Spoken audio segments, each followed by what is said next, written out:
Welcome back to the finals of GPR. Playing at Styles, who's on Esper control, which is a list I made, and did reasonably well in league with. Yeah, it was a 5-0 or 1. 5-0, yeah. Just kind of standard Esper control stuff, all the stuff you expect with Ready for Anything, Confirm Hypothesis, Sinkhole, Excellent, and Risk Splicing, and Shandun's Command, and Dang's Dispatcher, and Splatting Planeswalkers of choice. Deck is also on Unrelenting, which is the main like gimmick of the deck. Basically, you get a Unrelenting package, which also lets you grab like Flesh Rot, which is pretty nasty. Definitely, I don't think this list is like super tuned. There's definitely some cards in it that well, my opponent's list is super tuned. Definitely like at least 2 or 3 swaps I do. Based on the results from League, though possible they end up being like wrong because it's like cutting high end for different high end, and I kind of wanted to cut down on Unrelenting, which is funny because obviously you want to have a lot of Unrelentings. Melee play is pretty nice though. Well, I don't feel about this hand. I guess I keep it. Like, it's not exciting, but like I keep this on 6 if I dropped a mountain. So, but relevantly, turn 1 Ragavan is kind of hard to stop. I think they're on like 2 spells that kill at turn 1. Risk Splicing Excellent, and that should hopefully get me a range of Sinkhole and whatnot. I don't have a 2-drop, which is unfortunate, but here's what it is. Yeah, it looks like they're holding up Sinkhole. Does that deck even have a domain? A Dominion? Doesn't. Could they just take it? I think I hold on to Fireweaver here. Right? Yeah, because this is just this is representing Sinkhole like really hard. And I would like to have Fireweaver for Imperial Siege, need be. Imperial Siege or just Flames Approach or whatnot. I would prefer to get something else counted. Also, just generally is more annoying for them to start playing on turn 2 because that's when they start doing a bit more proactive stuff. Saxon. So do I MSA or Rattler here? I say Rattler. They just take it again. This is a Sinkhole? Yeah. Nebula. So Nebula's for white, which is interesting. Not sure if that's I'm reading that as Dang's displeasure. Dang is a pretty great draw. I've been drawing pretty well. I haven't drawn a land yet. So they can't Unrelenting here. So I think with that in mind, I sequence, because Unrelenting -1/-1 mode is on my mind here. So I guess with that in mind, I sequence Daisy into MSA.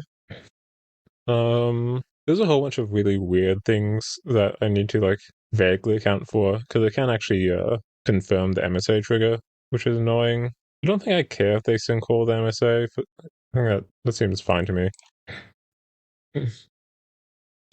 Yep, that's fine. I guess if I want to, I could jam Fireweaver here. I don't think I want to though.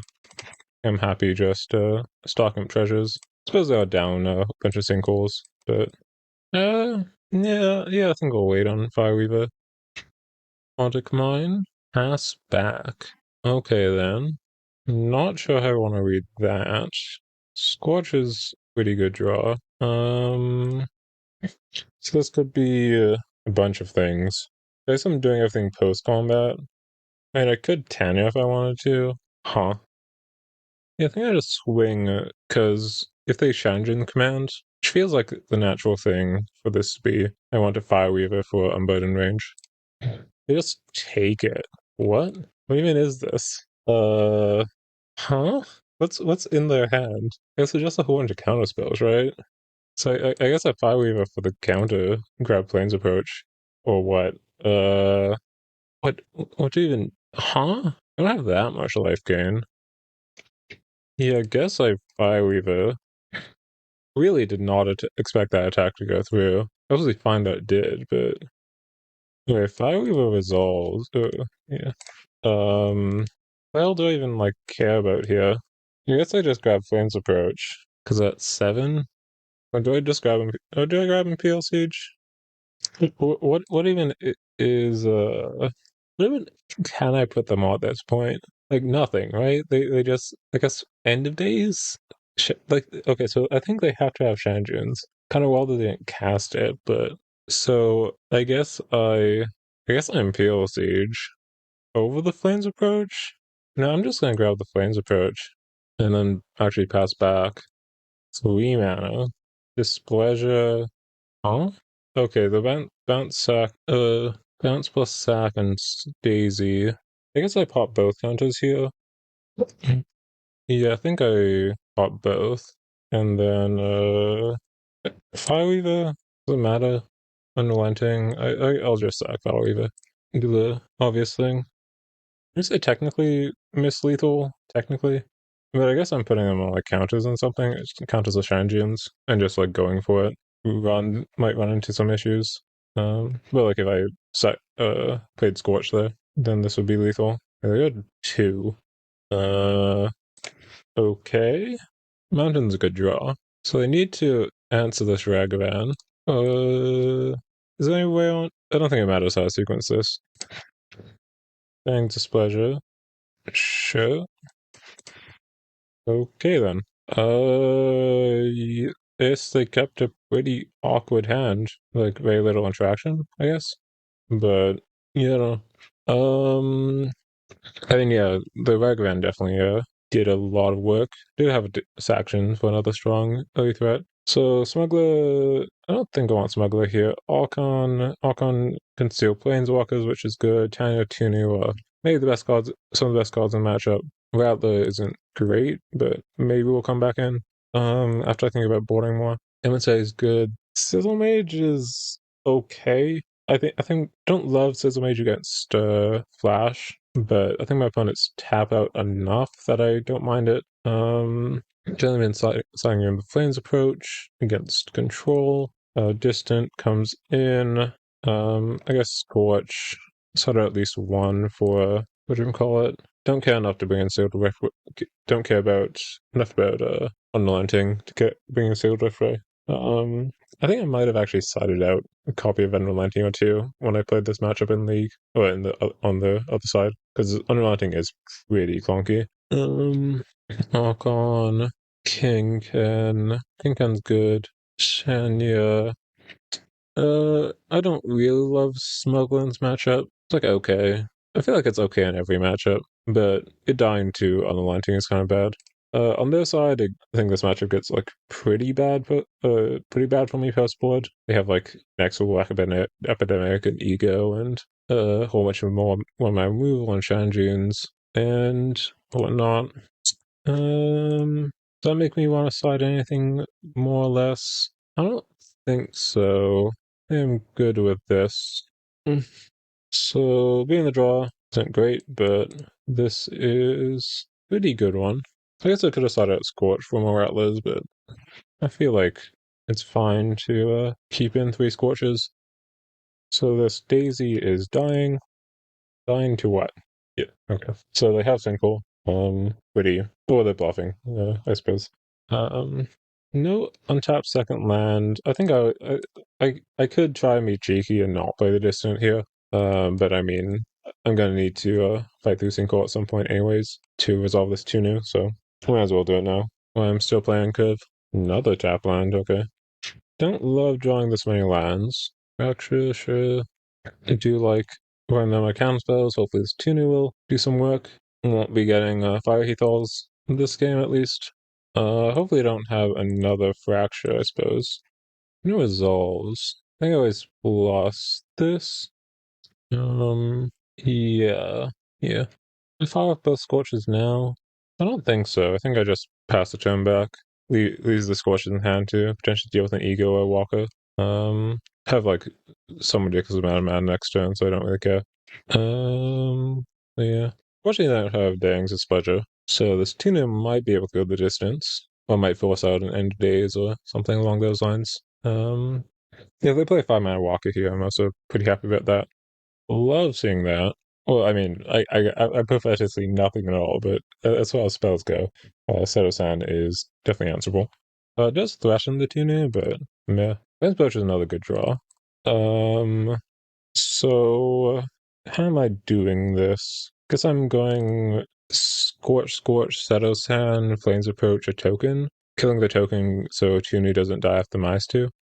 I guess I could see an argument for leaving Seto-san alive, potentially picking it up with the Flames Approach memento, but 6 scorches, right? Yeah. I think it was the first time Tunu survived a turn in this GP. Tanya Oros. Well then. Well. What do I do here? I think I assume that if they had End of Days, they would have played it. Same with like Diane's Displeasure. I think I just play it Tanya plus. Do I swing? I guess I can swing. I think Flames Approach just runs into removal, so. But do I swing? No, I don't. Well, I guess I prefer to keep the Tuna and the Tanya healthy. Because they're 19, I mean, I'm not. I guess I'm not like too far away from killing them with the R's. Is this an End of Days? 6. Well then. So this is either End of Days or what? I guess I just take this because if this is a whatchamacallit, Chronicles of the Kitsune, then don't want to block you. Yep, there's End Days. They name Battle. So I guess maybe they just sequenced in a way differently than I expected. Always mementoing here. Passing turn back. Because like I kind of expected they wouldn't let me untap with Tunu if they had the End of Days. But I suppose they took the risk that I couldn't punish them enough.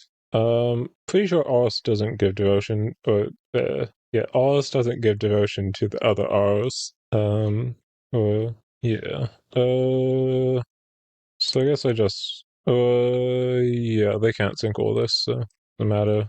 I do have a lot of good draws here, but if they don't hit something to clear the R's, they do die, so ego. They're still dead. Oh, I guess I need to sack something. This has menace. And then that is enough. So I guess I just kind of ran the back odds. I think if they End of Days the Tuno immediately, well, I guess presuming it's not a top deck, probably end up winning that game. The Tuno gave me a lot of fuel and like a lot of speed too. Yeah, kind of surprised they decided to play Seto over End of Days because they do say that they had it. Yeah. Yeah, because like basically my entire deck kills Seto. Yeah, like Oros. Okay, so Oros just straight up kills Seto-san and like punishes End Days because Oros kills Seto-san and punishes End Days. Emissary obviously hits Seto-san. I guess Sizzle Mage doesn't. Daisy hits Planeswalkers even, so that's something Rattler does. Fireweaver kills Seto-san. I didn't have anything for King Ken. Then like Seto-san doesn't really even beat Tanya. At least not like really. And you can't End of Days the Tanya. If I have one, and then Tanya flip side does 2, and then Flames Approach just kills Seto-san outright. And like I'm even getting 6 Scorches in deck, and yeah, definitely. Yeah, because at this point, the End of Days, the 2 new, I like play Flames Approach because Southside is in play. Probably, I'd probably hold on to Scorches. Don't think I'd play them out. Then they like play Seto-san here, and then I'd Scorch Seto-san here, and I'd have like 2 draws. Yeah, so I'd have 2 cards in hand. Seto-san would be dead. Is that right? Hold on. When do I have 2 new alts? Not here. I guess Tanya gets cleared up by the what's it? And I have land. So I'd have so we'd be like here-ish. Because with the Seto-san dead, 2 lands tapped. I have 2 tokens. I have 1 card in hand, Flames Approach in the yard. Which is it just like the same spot except wait, is it just entirely the same spot? I guess it's entirely the same spot. Wait, 2 new draws, Tanya, and Aros? No, I guess I'd be down a card. I won't have the Flames approaching yard, or the Aros. So it'd just be a top deck war, and I'd probably lose to this Infectious Ego. But yeah, I don't know. In game 1, I think. Oh, I guess they were relying on End of Days to bail them out of it? Huh. I guess I just played really slowly in game one. But yeah, this thing called the emissary, which is fair. And they pass. They take 3 here instead of bouncing plus sacking. Yeah, this is just kind of a rough spot on their end. Because if they, I feel like you, or 4, sorry. Because 4 is so much damage. I feel like you're kind of forced to do displeasure in combat rather than end of turn. Granted, like, yeah, because I think everything I play, well, no, because then I Fireweaver and you lose. So yeah, just very rough spot. Because I Fireweaver for Unburden Rage and they go down to 2 lands and they're kind of hooped. Yeah, so they have to decide they don't have something here. So I think I always win this game. This game does seem a bit rough. After the ego, if they sequence Envase then Seto-san. But yeah, thanks for listening. So did forget to talk about my do like post GPU reminiscence or whatever on my deck after winning the GP. Figured I'd do another short thing on it now. Most of the deck is just like mono red.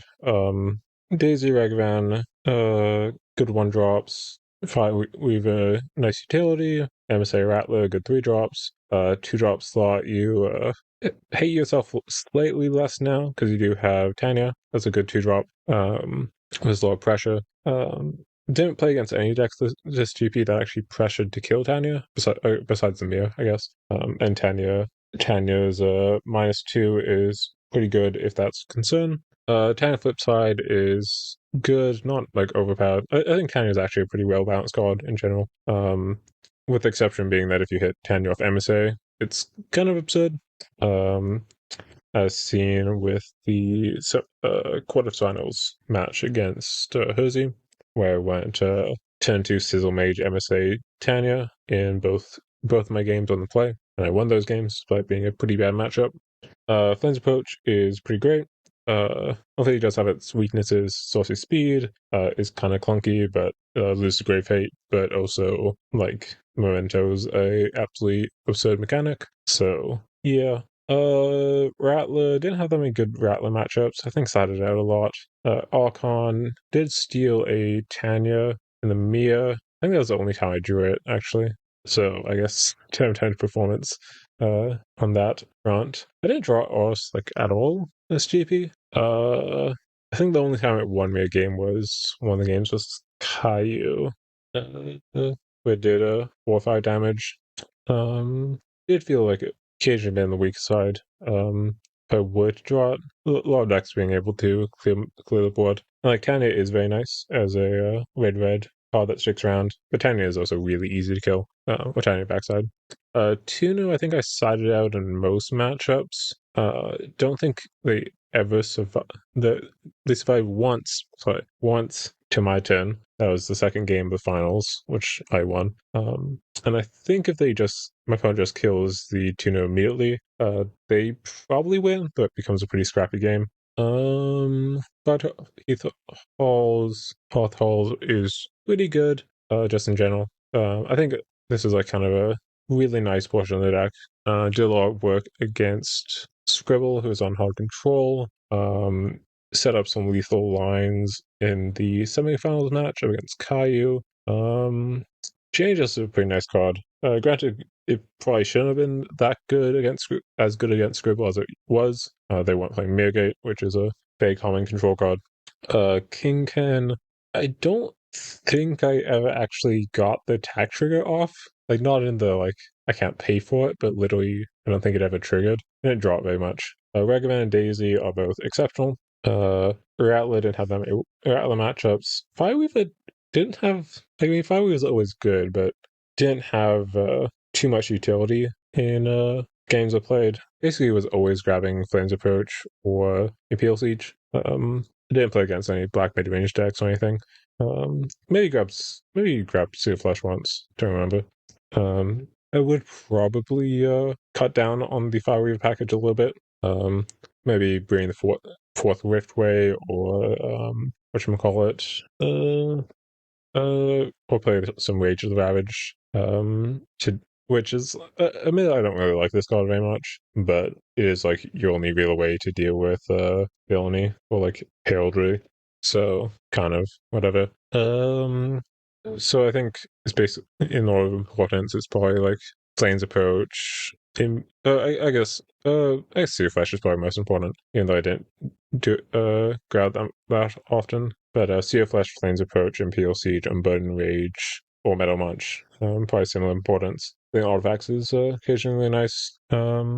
Psyche, Slaughter, Violence, I guess. Violence was replacing Shoot the Scenery, I think, which got reworked. I think I'd probably replace it with Shiho's command. Was this spoke? Yeah. Because this is generally just a pretty nice card. The looting's nice, does a lot of damage. Well, it helps push a lot of damage. I don't think that's super necessary because Rattler and MSA don't get blocked very much. But maybe nice for Sizzle Mage or Saxon came through. And then the legendary mode is obviously also nice. Though merely most times if you're doing legendary mode, Sea Flash also works, but you do get two modes here. But also an instant. There were a couple times when grabbing instant off Fireweaver would have been nice. So like Raga's frenzy, I guess. Yeah. But that's like pretty minor. I think at that point I just prefer throwing in the fourth Ray or some other sideboard card. Don't I mean the forehand doesn't have that many colorless sideboard cards, but so there might not be anything better. But there are definitely some matchups where you want a bunch of Riftways, so and Chaos Violence does definitely overlap with Slaughter, and but maybe you do need it, to be honest. Just for aggro, because Slaughter does hit you a lot. You do have Rattler at least. Like Fireweaver's already like pretty decent against aggro, just as like a FTK, having Sea Flash or Metal Munch. You don't actually have that many anti-aggro tools, because the high end does get a bit clunky, like Kinkan's a bit clunky. I guess Tanya's, I mean, Volcanic Hammer is not an exceptional anti-aggro tool, but Tunu is really clunky, Kinkan's pretty clunky. Van is obviously probably not getting through versus aggro, though it does help in some draws. Let's see. Smuggler is like always a flex slot. I think it might actually be good to replace Smuggler with Raga's Frenzy, just to have some amount of instant speed interaction. Would help versus Cantertown and whatnot. Alright, and I did maybe worth doing a Mirror or two. If only for Cantertown, to us. It's one Mirror. It does obviously help in other matchups too. Yeah, I think that's everything. I think all the fours I'm still really good on.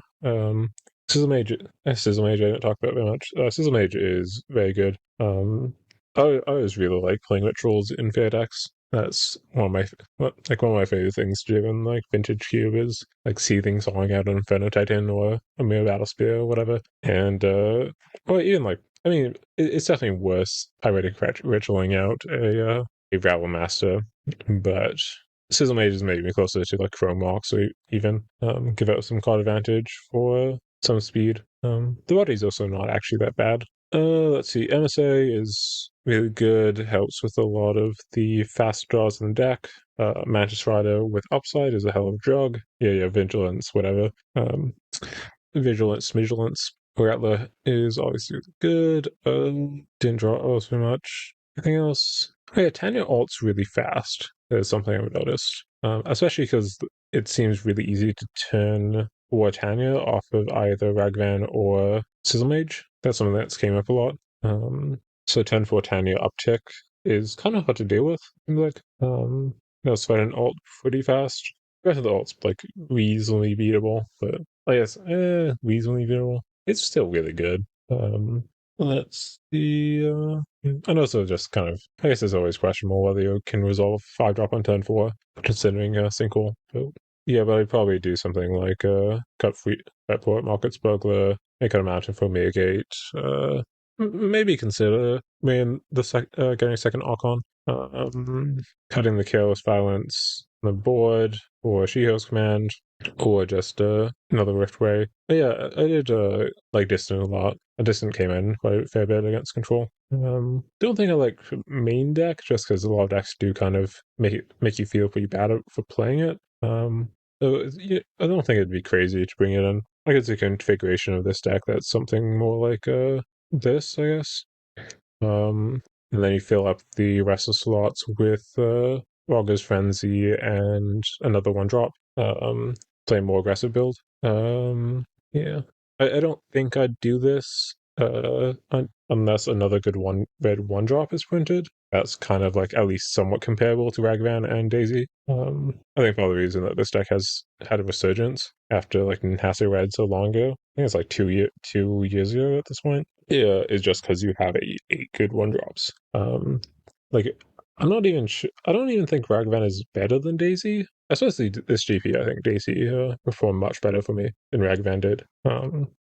In large part because you can kind of cheat the cadence with Sizzle Mage and Fireweaver. Not that Ragavan's bad, Ragavan's really good, but Ragavan does feel a bit more draw dependent on whether or not you can use the treasures effectively. A lot of times you're sinking treasures into stuff that's not super important or pretty interactable. Like, can you, if your opponent exiles you or Flames Approach from the graveyard and you go, oh, I have all these useless treasures. Or they hand attack you or just killing you. It's like, oh, well, yeah, my hand isn't super good against stuff killing me. There's Tanya's, but I don't think this is a red one drop that I'd want for this type of build, though.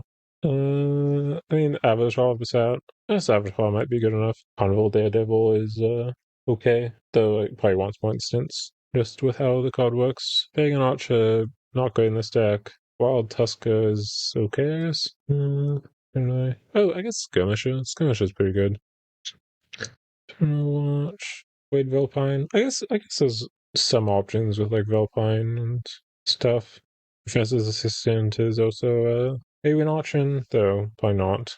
Doesn't make a ton of sense with OX. Voting Beauty might actually be really good in this style deck. Yeah, I can see like play for Voting Beauty and trying that out.